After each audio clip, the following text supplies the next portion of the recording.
All right, well, good morning, everyone, and welcome to Nonprofit Driven 2021, the first of our breakout sessions on day 2.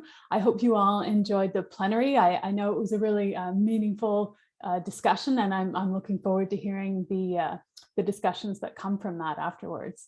So just as people are entering the waiting room, I'll let you know we're in the session called Community Finance for an Equitable Recovery. And we've got 1 hour. My name is Liz Sutherland. I'm Director of Policy at the Ontario Nonprofit Network. And I'm joining you from the town of Perth, Ontario, part of the homeland of the Omagh-Muwinini, the Algonquin Anishinaabe people, whose unceded territory spans both the Quebec and the Ontario sides of the Kichissippi, the Ottawa River Valley, which includes the city of Ottawa. And I do extend our respect to all First Nations, Inuit, and Métis people for their past and present contributions and their stewardship of the land and the water, which we all depend on for life.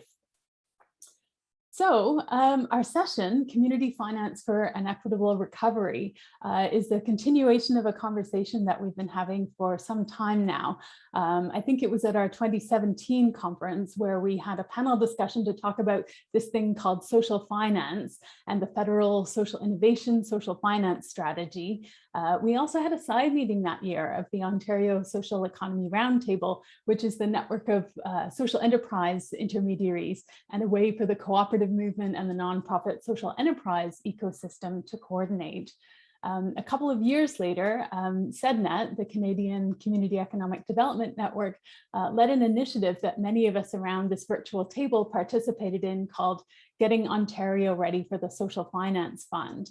And that was a bit of a wake-up call for a lot of us as we saw that this divide had kind of opened up between the conversation on social finance, that is investors who want to move their money from Bay Street for shorthand and support more sustainable and inclusive economies. So we had that conversation on one side about social finance.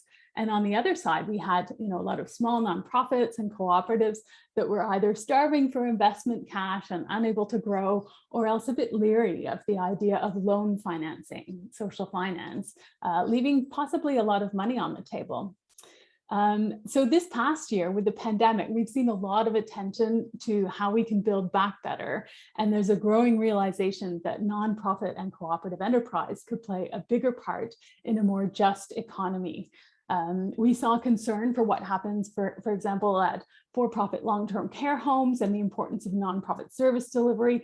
We're looking at new money to flow from the federal government for affordable housing and for childcare.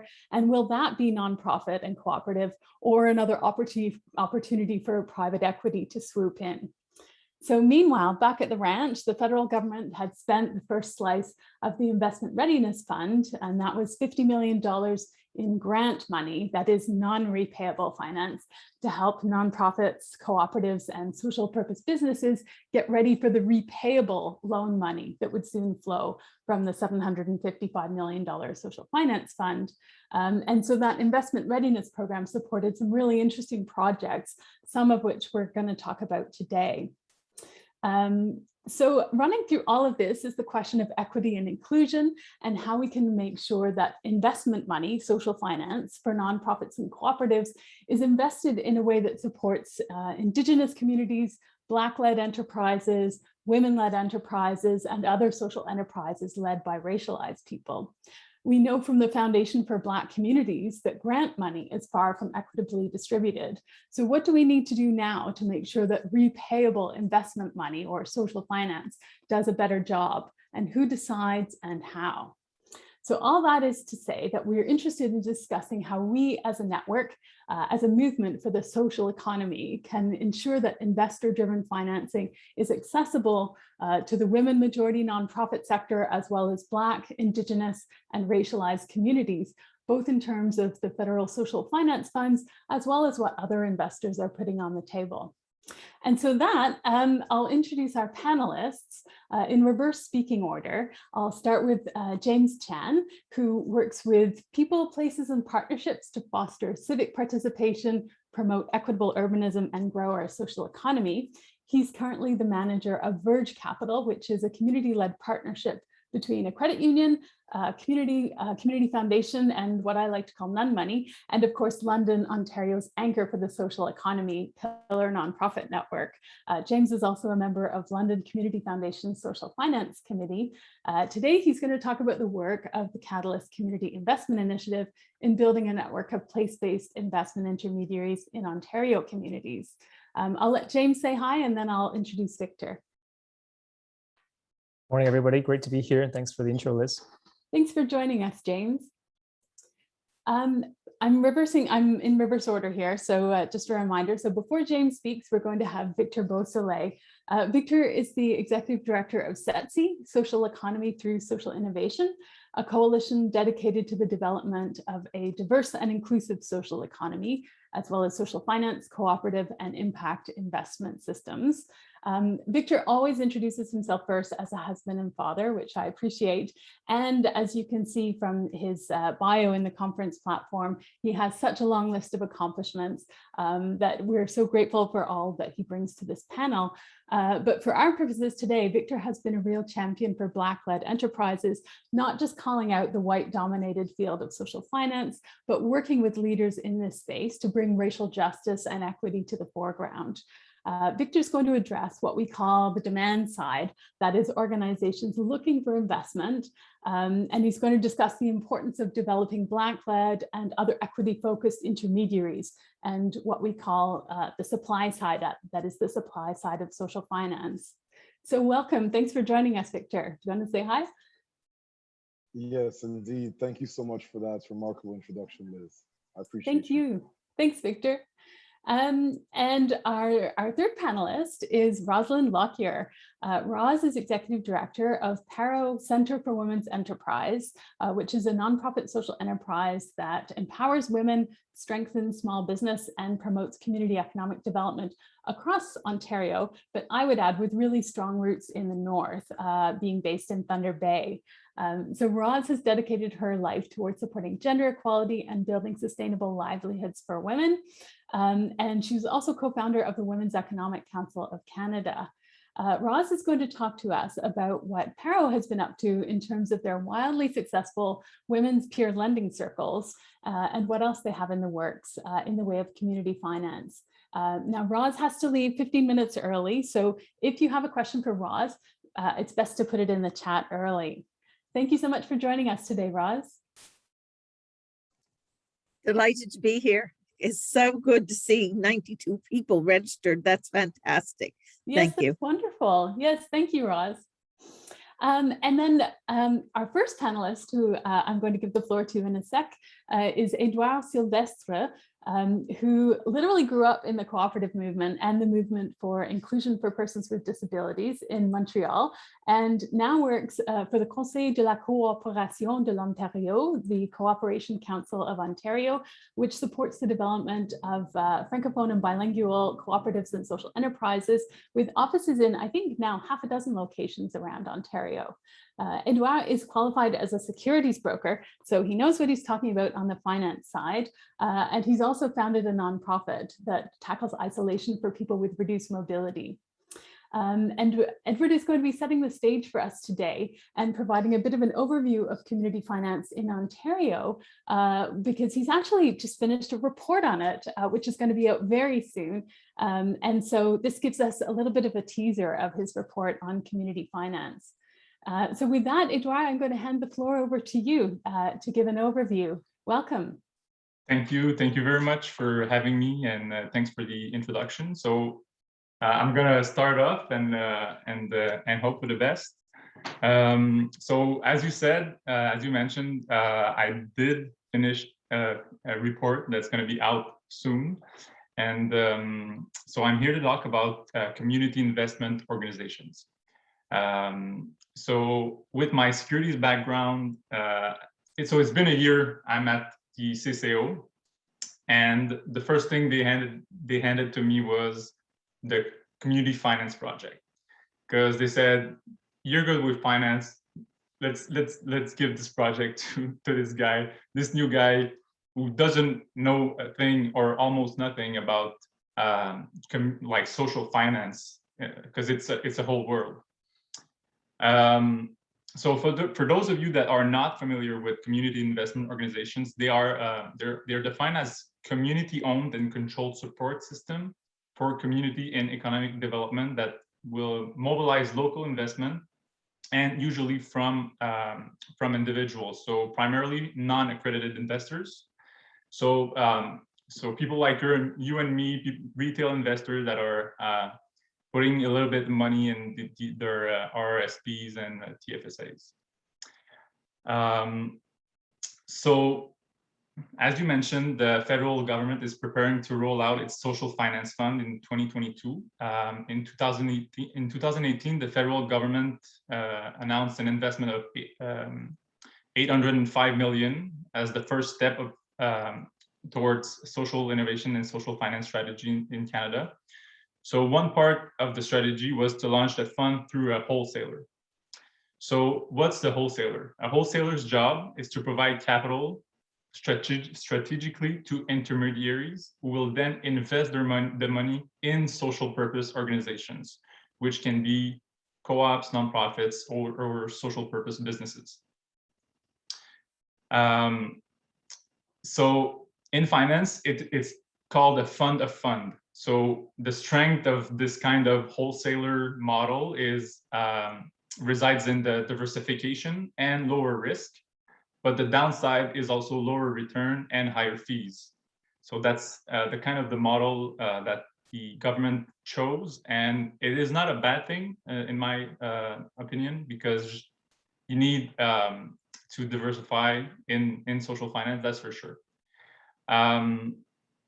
Going hand in hand with the social finance fund was the investment readiness program. So the stakeholders from the social economy gathered to prepare themselves. Some of them received money from the IRP to do research and development, education, capacity building, and that's throughout social purpose organizations and intermediaries. So those intermediaries provide capital to the social economy, right? And they are really diverse in terms of scale, in terms of what lens they're using and the impact that they want to have. So the IRP program is renewed, and since there is a need to continue capacity building in the future with the social finance fund that's coming at the beginning of 2022. So one small scale model that has performed quite well as an intermediary are CIOs. In other provinces, you have the likes of CDIF, so Community Economic Development Investment Funds from the eastern provinces, as well as community investment cooperatives in British Columbia. So it wasn't part of the IRP, but SEDNet and OTF wanted to understand the state of affairs of community investment organizations in Ontario. So they funded that research project that I've done to see where the opportunities were, what was the barriers, what the environment looked like, and what would have to change in order to make those kinds of investment available to retail investors, and how the model can be advanced in the province. So this report is mostly looking out from Ontario, to find out what is the best environment for a community investment organization to thrive, and then looking in to understand how this would work in the province, what legal structure could be used, what is the regulatory environment, why there is almost no community investment organizations in Ontario, and understand what made the few that exist work. So an overview of community finance in Ontario is actually there are much fewer intermediaries so looking out at every other provinces, there are much fewer intermediaries that are present. In Ontario, there's a lot of expertise, there's a lot of intermediaries, and there's also great wealth. And as I said, financial expertise. But then why is the province of Ontario behind BC, behind Quebec, behind Nova Scotia in getting organized on that front, right? So all of my research pointed towards a lack of enabling policies and regulatory environment, rules and regulations are a fundamental issue for the development of the CIO model in Ontario. In other words, it's just really complicated to start a project and even more complicated to raise funds. So I have one example that worked well in Ontario. I think it's the best example of how a small opportunity can grow up really fast. It's in Ontario, at one point, there was the Green Energy Act. Probably a lot of you know about this. And this enabling environment, this example is showing us what an enabling environment can do to our sector. And when I say sector, I mean speaking of the social economy as a whole. The renewable energy sector at one point had 90 energy co-ops in Ontario. So one of the reasons behind that surge in cooperatives incorporation is that being a cooperative gave your organization a bonus price for energy produced, right? So that provided stable cash flow from operation and made cooperatives a viable option. It allowed them to borrow or raise capital through debt and equity. And it is a clear illustration of the role incentives can play in stimulating investment and business development. So even though the Green Energy Act was discontinued, it is one of the great success throughout Canada, since Ontario is still home of 58% of total co-op utilizing renewable energy in Canada. So this means that 52 co-ops are involved in production of energy from renewable energy cooperatives out of 89 co-ops in Canada. So one of the notable examples I have of the importance of regulators playing a I'm sorry, cut that. Actually, so this example just shows how a small opportunity for a small amount of time can have a huge impact in a sector. So this incentive proved just to be great for co-ops in the renewable energy sector, and it still has impacts today through OREC and other renewable energy co-ops that are still active.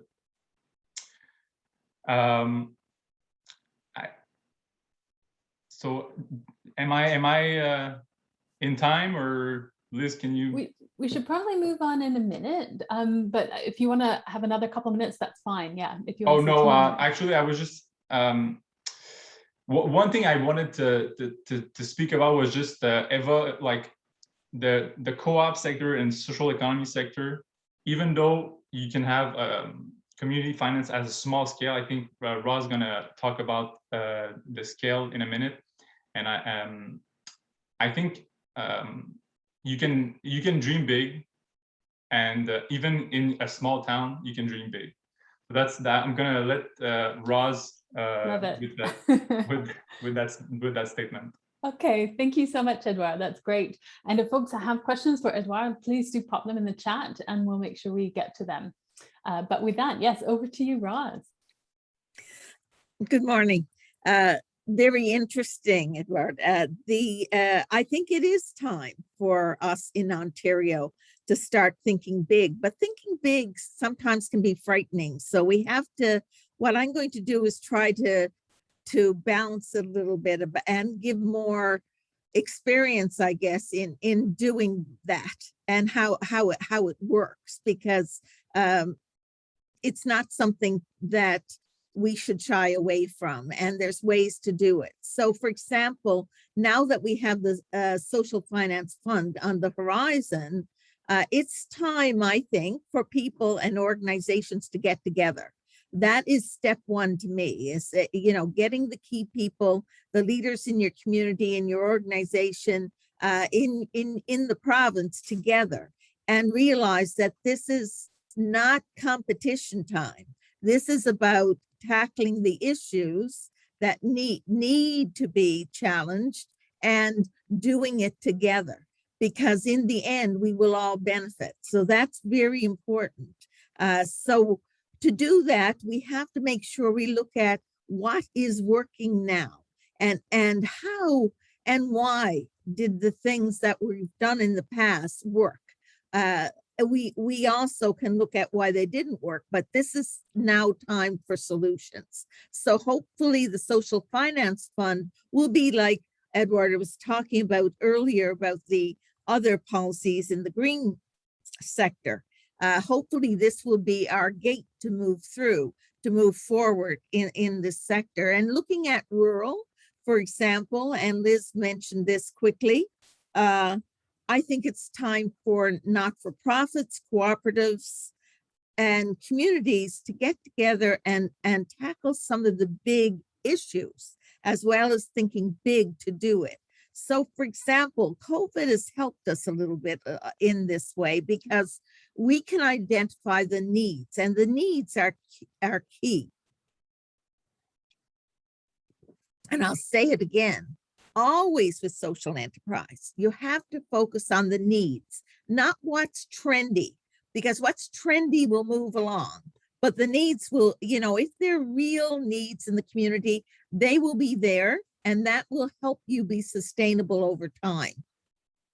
So looking at that, let's take a couple of examples from what's happened during COVID.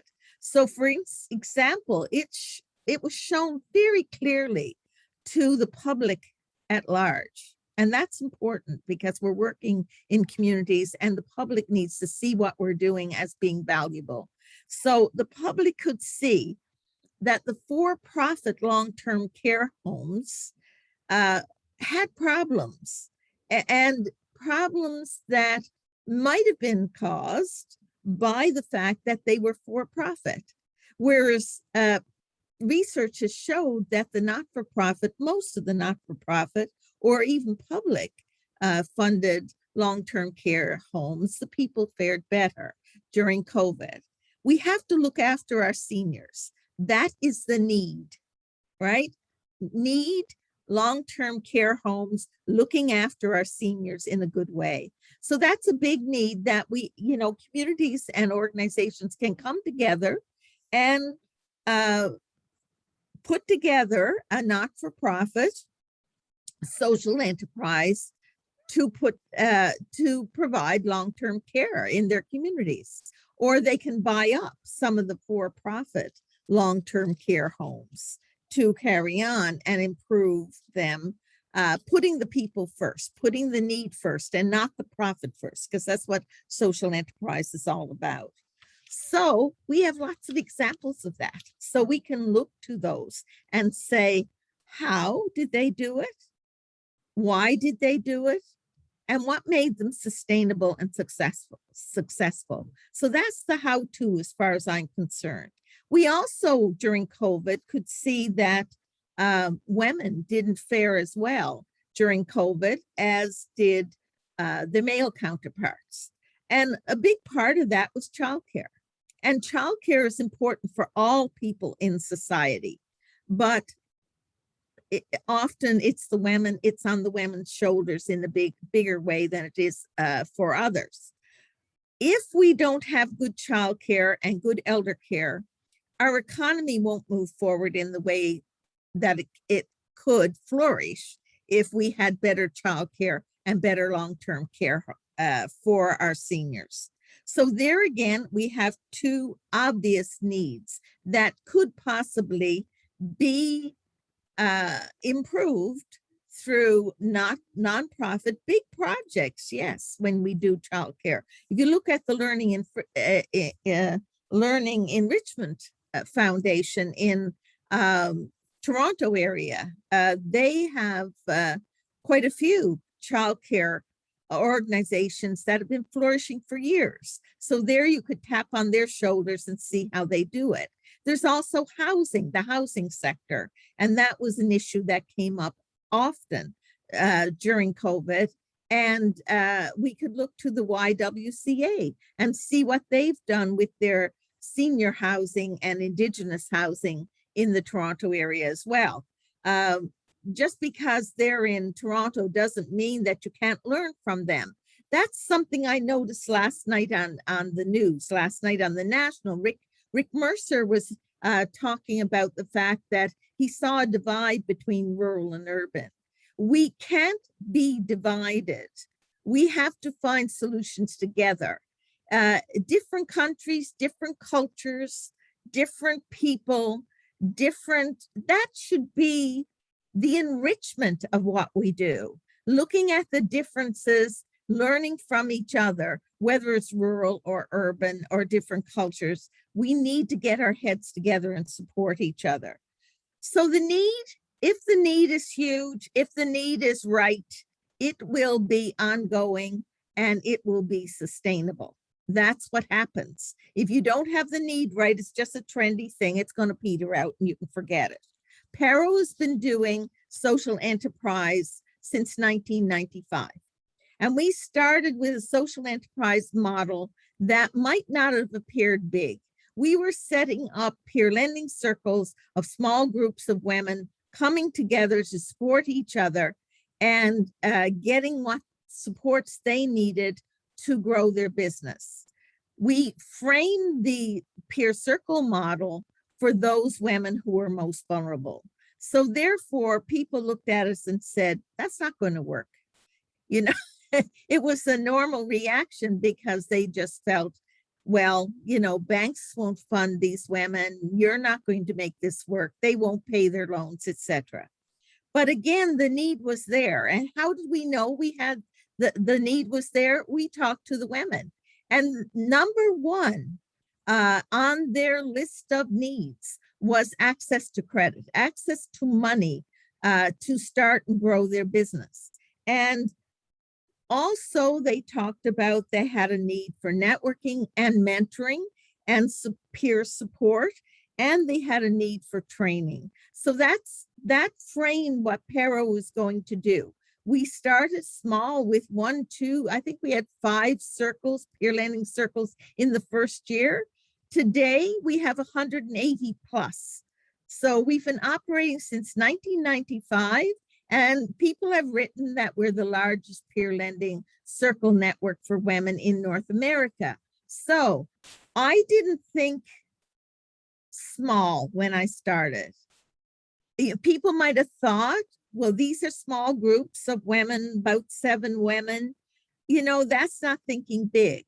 But in my mind, I had a vision for having circles all over Ontario. So you can think big, but start small.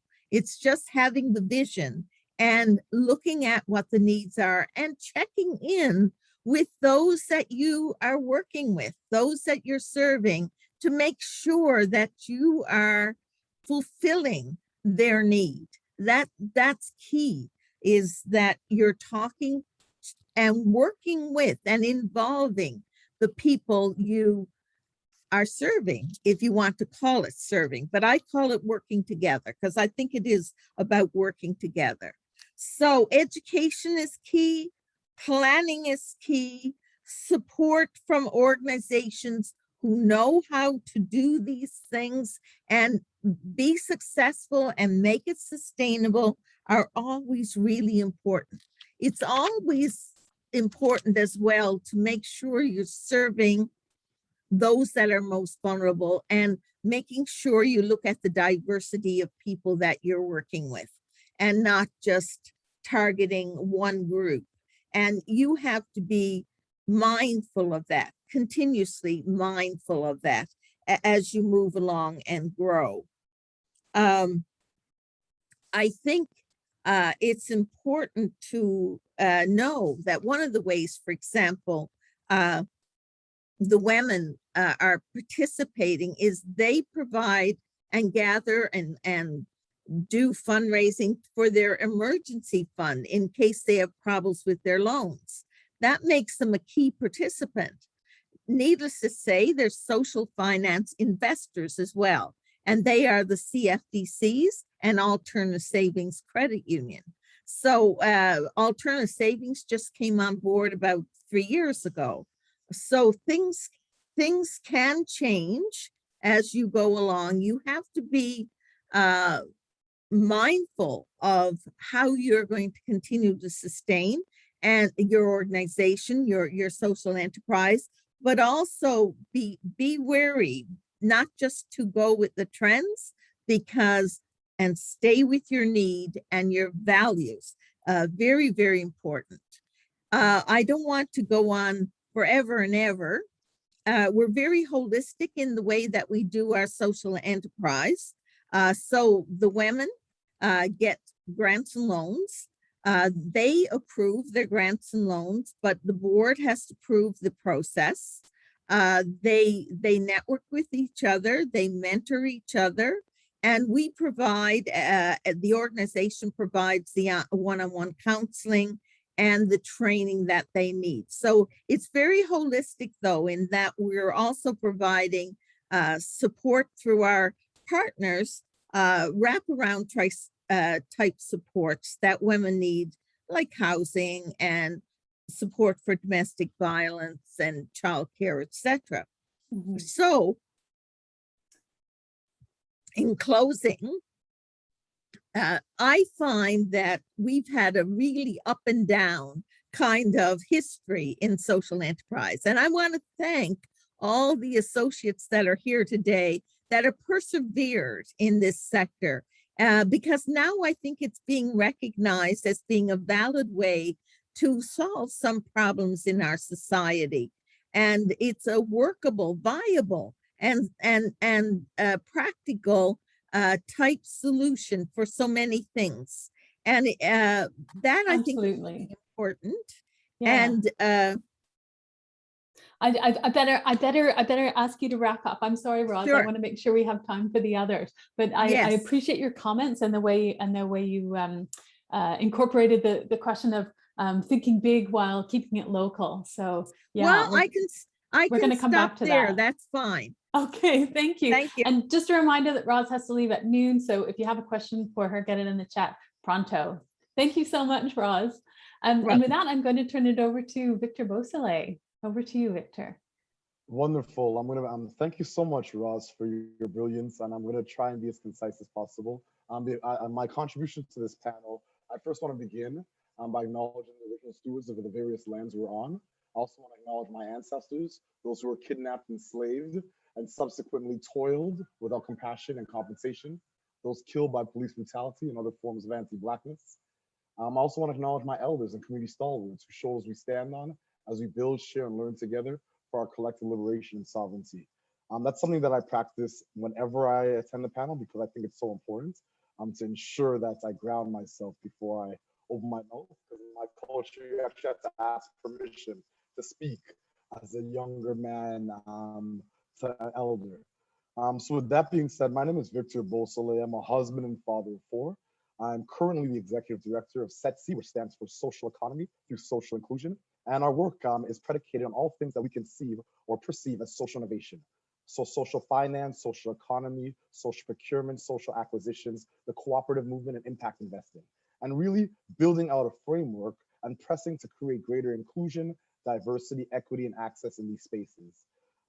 The topic today actually kind of frustrated me initially, because consistently the African Canadian or Black community has remained on the demand side of capital and not on the supply side. I think that's troublesome, and it's troublesome for a few reasons.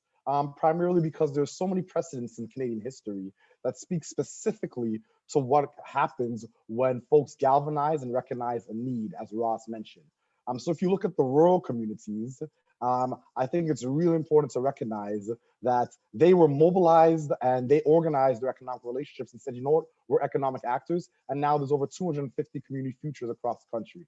When you look at the Francophone community, Cap Finance, Rich, Chantier, they consistently have that soundbite of $20 million investments that created $600 million in economic activity in the social finance space. When you look at over the 50 AFIs across the country, Aboriginal financial institutions, you see that mobilization, and you see them moving from the demand side to supply side, or there wouldn't be a Raven Capital, a remarkable entity that was built by Jeff Sear and Paula Kurtz and their colleagues. So I really want to make sure that we recognize that there's some very specific, vulnerable, distinct groups that have remained on the demand side, which doesn't make sense. Because when you look at the Community Investment Act of 1977 in the United States that created the first CDFIs, the United States is light years ahead of us in Canada. as it relates to inclusion, diversity, equity, and access. There are many Black CDFIs. Why? Because civil rights leaders fought and pressed for equity. So when Edouard spoke of the Social Finance Fund and the IRP, that $805 million that was announced in the Fall Economic Statement of 2018, $50 million for the Investment Readiness Program, which SETC was the only Black-led organization involved with that. And I really laud the folks at the IRP for their incredible work in terms of building out a structure to try and be as inclusive as possible. The fact remains, the concept of a Black-led wholesaler is almost ridiculous, untenable right now. And right now, even trying to find ways and means to build out a framework so that the Social Finance Fund has a mandated gender, racial, and social equity lens is challenging. And SETC has been pressing from inception to say, you know what? A gender, racial, and social equity lens cannot just be encouraged, it needs to be mandated. Why? Because the wholesaler is going to decide the intermediaries.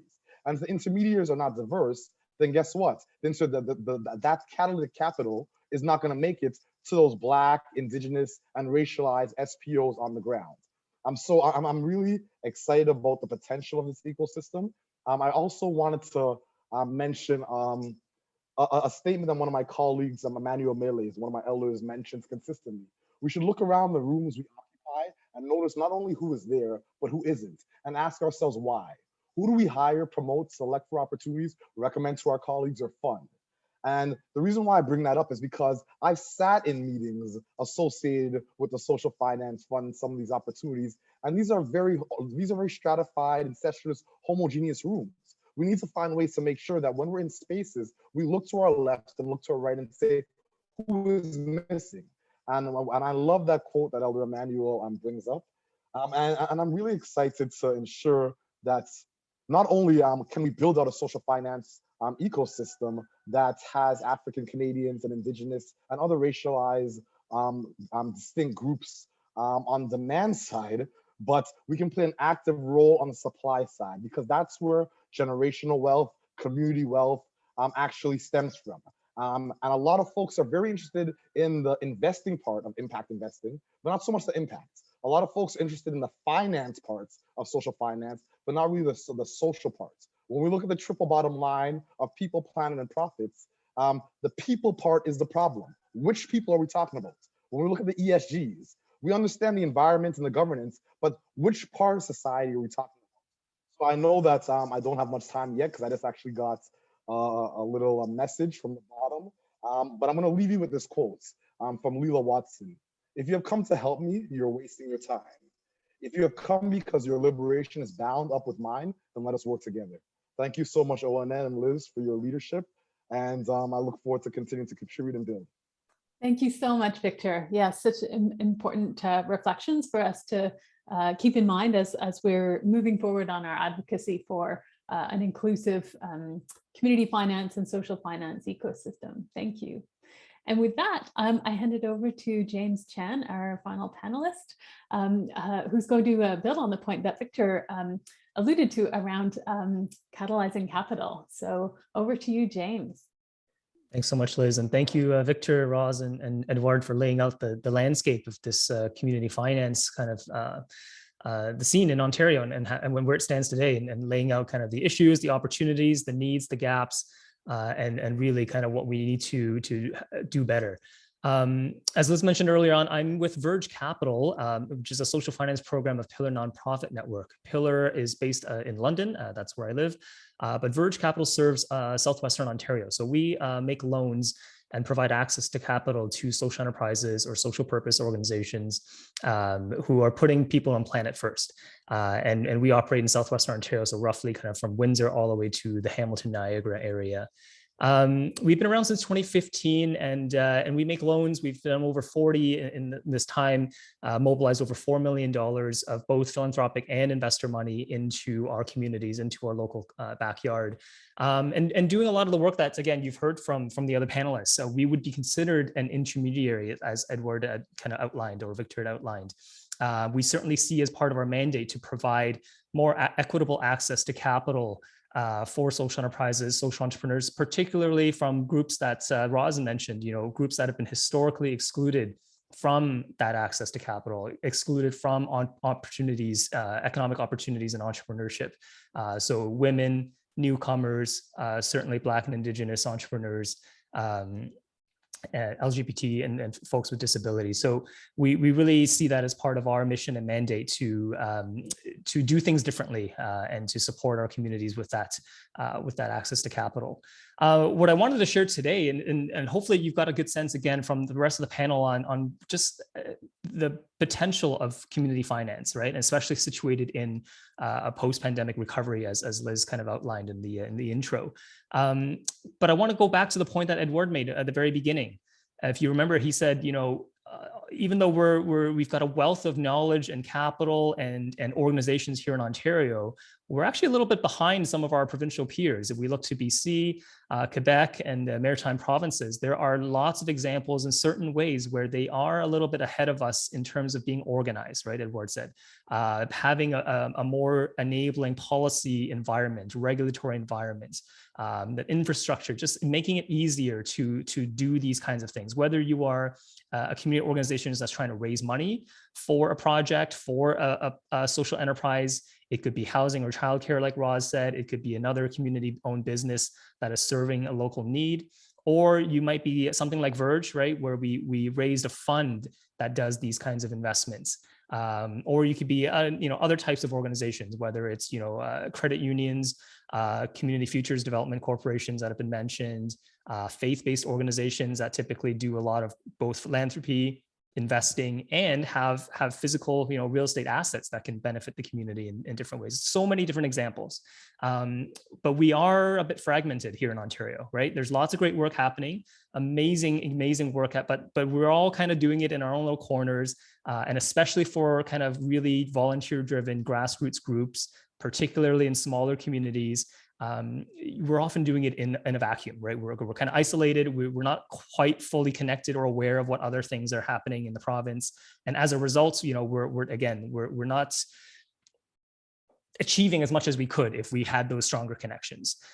So the initiative I wanted to share was that there's Pillar and Verge and a few of our peers in this ecosystem. There's a fair number I see in this call right here, are starting a thing called Catalyst around a community capital initiative that is really trying to bring all these different types of organizations together. So I would say all the examples you would have heard so far, and certainly many of you in the audience will kind of fall into that category of being involved in community capital in one way or another, whether you're demand or supply, whether you're trying to raise that capital, whether you're trying to create investment or redirect local investment. We're trying to build that network that we're missing. We're essentially trying to solve that problem that Edward laid out, right? Build a stronger network, work together, have a more united voice, and advocate in a more effective way for that enabling policy environment and that regulatory, infrastructure that Edward mentioned. And so you can certainly see the alignment with the efforts of the Ontario Nonprofit Network, especially with Liz and Lynn's, kind of policy expertise. Like there's an element of like, hey, like how do we get this issue, this opportunity, the potential that is yet to be realized?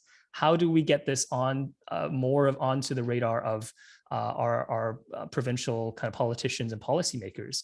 And as many of you will know, right, provincial election coming up next year, this is the time, right? We really need to make our voices heard. So yeah, that's what I want to share. It's not rocket science, honestly, but really is needed. There are so many, like I said, so many amazing groups working in one way or another in community finance, but there is a need to kind of come together and build those networks.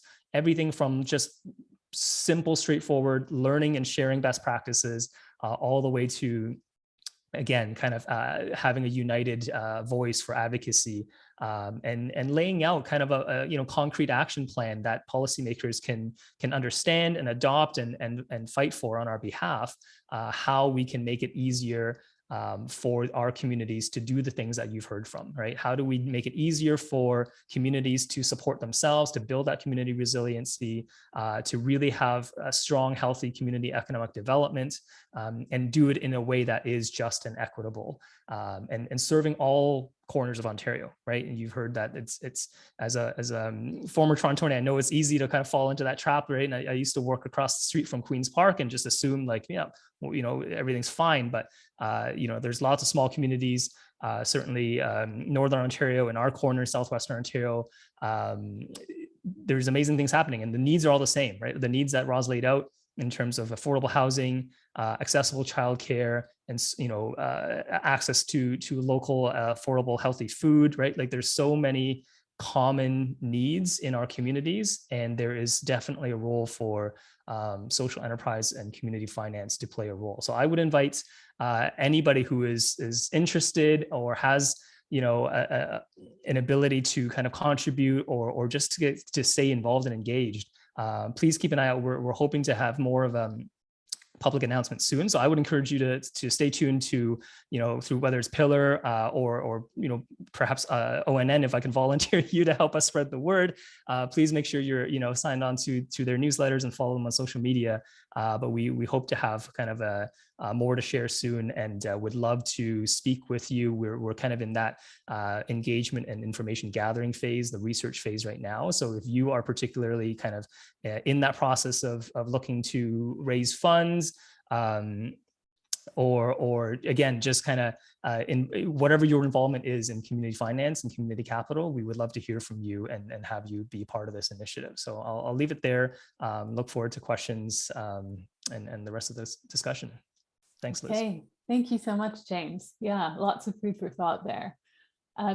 I'll give the audience a minute or two to put any questions they have in the chat. In the meantime, I wanted to give the panelists a chance to respond to anything that you've heard, if there was anything that sparked a thought that you wanted to voice at this point.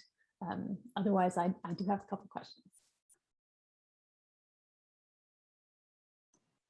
Yeah, if I can just add to the conversation regarding Quebec and being more advanced than Ontario. Just one example I have is they're thinking about AI and blockchain while we are trying to organize things, right? The right environment have to be in place so that the co-ops and nonprofit can innovate as well. One example in Quebec is Eva Co-op. I don't know if you've heard about it, but they're competing with Uber and DoorDash. So it's a multi-stakeholder co-op that's competing with like giants. So they're using blockchain technology to power their app and they had tremendous success and different contracts. One notable contract they had is with SQDC, which is the state cannabis shop.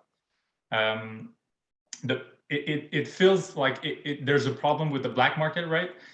And so they added an important piece of the pie for the market as a whole, the black market. But one of the reasons was the fast delivery that the black market was providing, right?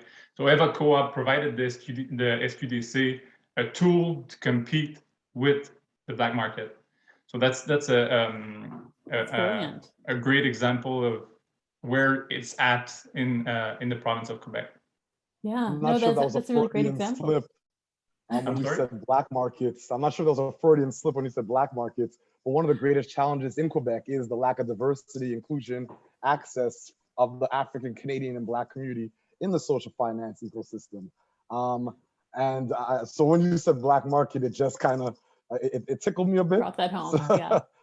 It brought that home. And as well, when you do a deep dives and have conversations with our brilliant colleagues like Nancy Miumton, Beatrice Allen, and others, the Quebec social economy and social finance ecosystem and that advancement didn't happen by accident. There was targeted investments, and that targeted investment scaled exponentially. And that targeted investment has not happened in other regions. So it's not, so I want to make sure that we contextualize regions and how far they are ahead and the rationale for why they're ahead.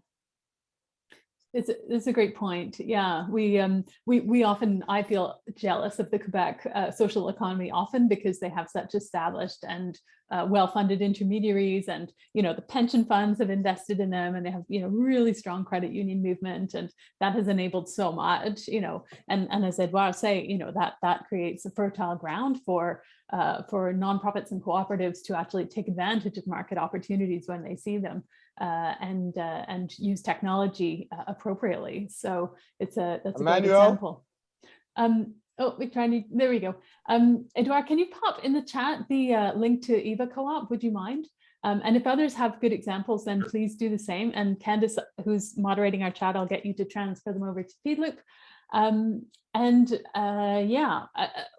Anything else that people wanted to pick up on the other panelists? Yeah, I want to jump in on what Victor said while Edouard is providing that link. Okay. Yeah, I think that's a really good point. I neglected to say, although, in certain respects, Ontario, we can say, well, we're behind, we need to catch up. But one benefit of that is we can follow the good examples that are there from our neighbors, and it's not just neighbors to the left and right.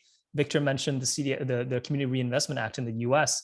We, Catalyst and our group certainly wants to take best practices and learn what we can, use those examples from the United States. Very strong and mandated, right, to Victor's point, federally mandated, allocation of investment dollars to communities in need. So there's examples to learn from, and at the same time, we have the benefit of not following in the footsteps of where we think there improvements can be made, where we have that kind of benefit of being able to improve. So not just kind of copy and pasting, right? But to say, and to use that example of Quebec, okay, how can we do better? How can we make sure that we build out that strong, robust ecosystem, but in a way that is truly inclusive and diverse, and again, geographically, culturally, ethnoculturally, in all its forms. So that's a great point to keep in mind. Thanks, Victor. Mm-hmm. Absolutely. Another way we can build back better. We can build our social economy ecosystem better in the first place. Yeah. I wanted to tie that point to the election opportunity that you alluded to, James. We have a provincial election no later than June 2022. We have municipal elections coming up in the fall, about a year out. How can we use those opportunities to get a more enabling environment for the social economy in Ontario, and not one that is just a replica of the strategy we had till 2018, which may not have had a very strong racial justice or equity core. How can we make the case for a more enabling environment this time around with the opportunity we have coming up next year? What should we be asking for? James, yeah. Oh, sorry, I wasn't sure who that was directed to, but just a quick thought. Obviously, there's going to be a flurry of lobbying activity from all sectors, all industries, like as it always is, right? People are going to be, using and taking advantage of this time to make their issues known. But I think one perspective that perhaps can be a bit more amenable to governments of all stripes and parties of all stripes is this idea that communities can do this for themselves. Like, it's so often lobbying is all about, well, we need money from the government, right? We need this, we need this, we need this. And of course, our sector is probably, perceived to be at top of that list, right? We're always asking for more grants, more funding, certainly for needed services, whether it's education, healthcare, childcare, right? That is for all good reason. I'm not saying that shouldn't happen, but I think there's also that message that we can kind of embed and plant with policymakers to say, what we're asking you is to make it easier for communities to support themselves, right? And this is possible. This is not, we're not asking for the moon. It's very doable. Others have done it. Lots of examples to learn from, but here are the roadblocks in the way. Here are all the reasons why it is really hard and expensive and time consuming to do this kind of work, right? And I mean, not to get too partisan or political, but like another term for that could be like red tape, right? Like, can we help remove some of this red tape so that we can, right, do this kind of community investment and help us help ourselves kind of thing. So just one thought as a slightly different angle than just, again, the traditional, we need more government support. Thank you. Yes, no, that's a really helpful framing as we gear up our election advocacy platform. Edouard, you're unmuted. Would you like to weigh in on that? Yeah, I was I'll keep just Victor has I a was word just to say. saying that that's exactly what my report was talking about. And firstly, I was gonna say sorry for my ignorance, Victor. Maybe I should have said gray market. No worries, brother. I'm really sorry. I didn't want to tickle you at all. What I wanted to say is community investment organizations are exactly a tool for communities to help themselves, right? So James, you mentioned it, and I think it comes to that. It comes to removing the red tape. I know that there's like a political thing going through with the red tape, but for me, as a French speaking, is just cutting, opening up the gates. I have just one example regarding investment in community investment organizations is in small communities. If you want to have RRSP money in community investment organization, in my knowledge, there's only one provider. It's the CWCF. The fee is $50 per year, right? So for a small investors who put in like $1,000, the return has to be of 5% or greater so that they can make a very small profit. So that is just one example that is like something that needs to be addressed, and whether it be like an incentive like giving CWCF the tools to end that fee, or I don't know, finding a way so that small investors can help themselves actually. Mm-hmm. Yeah, no, we have to be taking those barriers down. Absolutely. Victor, I wanted to give you an opportunity to weigh in on the question. What shall we do with this moment, with the opportunity to advocate before the election?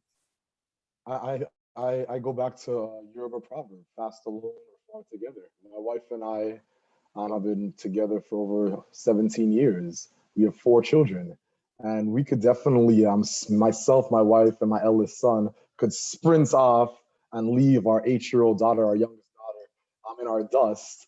But that wouldn't be success. So let's say I cross the finish line and I'm this amazing ecosystem working on blockchain, and I've made every other region look like they're not moving. All that's proven is that I've gone fast alone. So I'm really big on that model of fast alone, far together versus fast alone. And I think in Ontario right now, in terms of organizing and mobilizing provincially, and then obviously municipally around election, there's a lot of lobbying happening. Reports like Edouard's, the Catalyst Community Capital Initiative that James mentioned, look out. I think James could put the URL that's coming soon in the chat. It should be up, and that's I think 10 to 15 days. But there's a lot of work happening on the ground to ensure that these tools, and that's what they are, these tools are utilized. But I think the most important piece is to make sure that the average Canadian, the average Ontarian, the average Torontonian, whatever region you are, on the margins, the periphery of the economy, understands these terms. These ecosystems can't talk to ourselves. But the average Canadian does not know what a CDFI is, or a CIO is, or social finance is. So ecosystem mobilization, building capacity is really important, or else we're limited by our Rolodex. And my hats off to the incredible work of Edouard, James, and you, Liz. Thank you so much for this opportunity to contribute to this panel. Thank you, Victor. Yes, absolutely. And I should point out that there is a network of social enterprise intermediaries around Ontario. We do bring them together from time to time under the rubric of the Ontario Social Economy Roundtable. We need to do that more often, and I think we need to work together to make sure that there are ways for us to bring more people in, popularize these ideas, and advocate when we have the opportunity. But I anxiously await Edouard's report, and I anxiously await James's announcement and the continued engagement of Victor and everyone in this ecosystem to make sure that we do put communities at the core, we're not leaving anyone behind, and that we move forward together so that we can leverage the resources that are already out there in our communities in many cases, so that we can keep it local and build it up according to the needs of our own communities. So with that, I need to wrap up.